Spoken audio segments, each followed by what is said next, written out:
চক্রান্ত করে মিশকা হসপিটালে রূপাকে মেরে ফেলে আর এই প্রতিশোধ নিতে সূর্য গুলি করে মিশকাকে মেরে ফেলে। হ্যাঁ বন্ধুরা, আমরা এমনটাই দেখতে পারবো অনুরাগের ছোঁয়া সিরিয়ালগুলোর আগামী পর্বগুলোতে।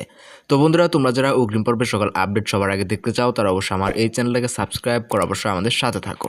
এরপর সূর্য সহ সেনগুপ্ত বাড়ি সকলেই যখন রূপার মৃত্যুর জন্য দীপাকে দায়ী করছিল, তখন হঠাৎ শেফালি তাদের কাছে গিয়ে বলে যে এই মৃত্যুর জন্য মিশকাই দায়ী। আর মিশকার কাছ থেকে সে এইসব কথাগুলো শুনেছে। কিভাবে শুনেছে এই সকল কথাগুলো সবার সামনে এসে খুলে বলে। আর এইসব কথা শুনে সূর্য আর দীপা প্রচন্ড রেগে যায়। রেগে গিয়ে সূর্য সেনগুপ্ত বাড়িতে চলে যায় আর চিৎকার করে মিশকাকে ডাকতে থাকে। মনে মনে মিশকা ভাবে যে রূপা হয়তো মারাই গেছে। এই ভেবে খুশি মনে সে সূর্যের কাছে এসে হাজির হয়।